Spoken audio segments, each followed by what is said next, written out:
thriller film called Sightless. Spoilers ahead. Watch out and take care. The film starts with a young girl who is depressed and alone. She then decides to jump off of her apartment balcony. The scene shifts to a month earlier, showing that same young woman named Helen. Helen used to be a famous violinist.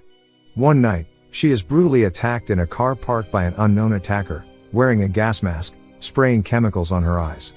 She is then immediately brought to a hospital and wakes up on a hospital bed, with both of her eyes covered in bandages.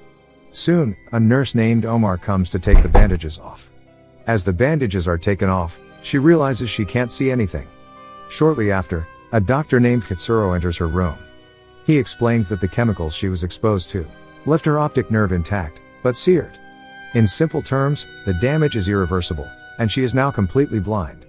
Having lost her eyesight forever, Ellen is distraught and only reluctantly accepts her altered situation. Then, a detective named Bryce comes and asks her questions about the incident. She explains to Detective Bryce what she knows. A few moments later, Ellen talks to her brother, who is in Tokyo, on the phone. He tells her he has organized a hidden apartment close to the city center for her to live in, and a caretaker who specializes in helping people like her who are adjusting to their new lifestyle. The next day, Ellen wakes up in her new apartment and meets her new caretaker, Clayton. However, she has no memory of the trip home from the hospital, which Clayton explains away by saying that the drugs she is on are powerful. Clayton tells her that he is a professional caretaker, and he will assist Ellen in her daily activities and slowly assist her transition as a blind person. He will come to her place every day at 11 a.m. and leaves at 2 p.m. He adds that she is now in her new apartment on the 9th floor of the building, and he explains the layout of the apartment to Ellen. After Clayton leaves, Ellen tries to call her friend, Sasha, and her brother. But both of them do not pick up her calls. She feels so empty as she has neither family nor friends to talk to during this difficult period. The next day, Clayton brings Ellen a pet budgie in a cage. She asks him what color it is. Clayton tells her it's baby blue. Afterward, Ellen notices that when she stands next to one of her windows, she can hear the noise from the busy street below, but when she stands near another window, she can't hear anything. Clayton explains that the glass there is thicker, so she won't be able to hear anything. They both then talk to each other about their lives, slowly forming a close bond between them. Ellen then asks permission to touch Clayton's face, to which he agrees. That night, Ellen hears a woman crying while being abused by someone. She initially believes the woman is in her apartment, but it turns out that the crying sound comes through the vent. The next day, she decides to invite her neighbor for tea, so she walks out into the hallway and leaves a post-it note on the door of the apartment next door, asking the woman to join her for tea. That night, the woman named Lana knocks on Ellen's door and comes in for tea. She acts strange though. She knows Ellen used to be a violinist and lost her sight. She seems to know a lot about Ellen, even though they just met. Ellen touches her face, and to her surprise, she feels a fresh scar on Lana's face. Lana reacts by warning her not to trust anyone. And she runs out of the apartment. Ellen becomes convinced that Lana's husband is being physically abusive to Lana. So Ellen reaches out to Detective Bryce, telling him about the abuse her neighbor is getting from her husband. Detective Bryce sends over Officer Neiman to talk to her neighbor and make sure everything is alright. Later, he confirms she is okay, and the scar was just a birthmark. The next morning, she notices a strange thing about the place. She explains to Clayton that a car alarm goes off every other day at precisely 11 a.m., the time Clayton arrives at her place daily. The same car, same alarm, same time. Clayton dismisses the oddities, and tells Ellen that it is a big city. It's got lots of alarms. Later that night, Ellen thinks Lana comes into the apartment again. However, when she touches her shoulder, it turns out to be Lana's abusive husband.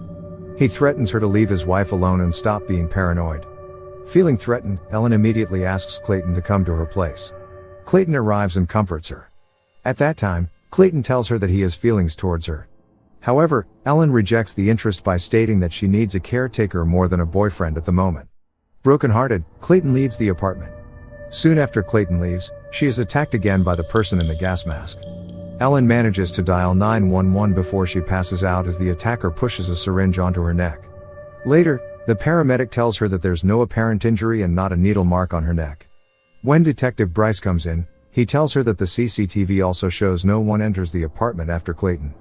After hearing that, Ellen feels distressed. She can no longer believe her own perceptions. Feeling isolated from everyone in her life and believing someone is after her, Ellen decides to end her own life. And that is when we jump back to the beginning, and watch as she writes a suicide note, and then climbs up onto the balcony railing, and jumps off. However, instead of dying, Ellen falls 6 feet and is just fine. She quickly discovers that she's in a soundproofed room. A room without a door. A room with speakers that play the sounds of the city. A fictional city, and a fictional high-rise. She quickly realizes the apartment she was staying in was fake, and all of the noises outside were coming from a speaker system. She hears the 11 a.m. car alarm go off and climbs back into the apartment. After climbing back into her apartment, she explores the hallway only to find she cannot escape. So, she heads out and knocks on Lana's door. And Lana tells her that this is home, that there is no leaving. Clayton then arrives to cook Ellen's dinner. When they sit down to eat dinner, Ellen hears Clayton knock on the table twice. Ellen recognizes this double tap knock and realizes that everybody else she's interacted with since the attack has the same knocking. That's when she realizes everyone she's met since she woke up in the hospital, the nurse, the doctor, the police detective, the paramedic, Lana's husband, were all Clayton. Realizing this truth, she pretends to drop her drink and hits him on the head with a knife block. She immediately takes his key and a taser and escapes down the hallway into the apartment next door. However, it is actually a weird empty storage area, where Clayton keeps all his costumes and everything else he needed to pull off this ruse. Clayton has been using various disguises to play everyone. Even more surprising, Ellen finds her assailant's outfit, which reveals that Clayton was the one who attacked Ellen to make her blind, and took her directly to this fake apartment to keep her captive. She then finds Lana, who is actually real, in a hidden room. This room is the fake hospital room she was brought to at the beginning of the film. She reveals she is Clayton's sister, and she helped him kidnap Ellen. She then tells Ellen their only hope of escape is by using the hidden vent in Clayton's room. As Ellen is trying to escape, Clayton catches up to her, knocks her out, and drags her into his room. It's the room that Lana had previously mentioned contains the only way out through a vent in the wall. Ellen feels the air from the vent and realizes that she has yet another chance to escape. Clayton launches into a monologue explaining his actions. When he was a kid, his father had locked him and his sister, Lana, up in the basement, holding them captive for 3 years after their mother had died. The only way Clayton had survived was by making up characters in his head, giving them backstories, and pretending to be them. But what had truly saved him was the music that Lana played for them in the attic. The music he heard was Ellen's, who was a child prodigy violin player. He refers to her as his light in the dark. So now, he wanted to be the same for her.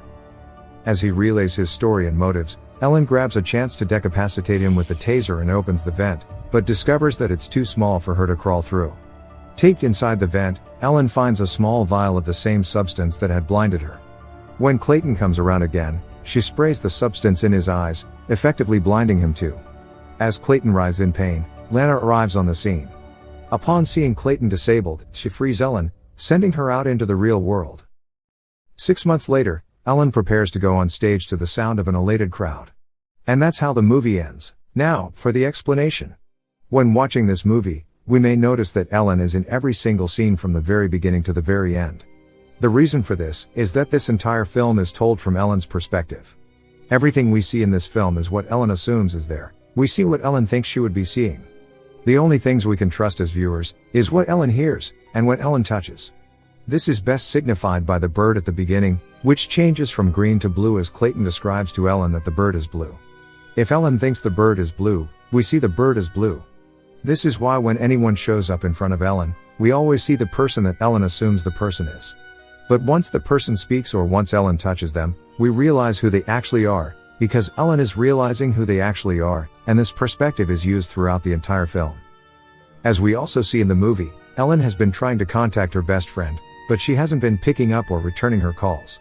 This is because Clayton has disconnected her from the outside world. Ellen's friends and family had no idea she was missing. No one had any clue where she was or what she was going through.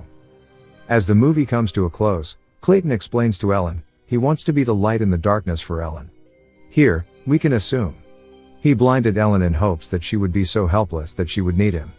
In this way, his character resembles someone with Munchausen by proxy, which is a mental health problem in which a caregiver makes up or causes an illness or injury in a person under his care.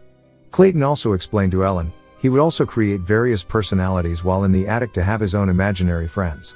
He uses the talent he learned in the attic of playing multiple characters, to fool Ellen into believing she is interacting with multiple characters. He even imitates the voice of Ellen's brother.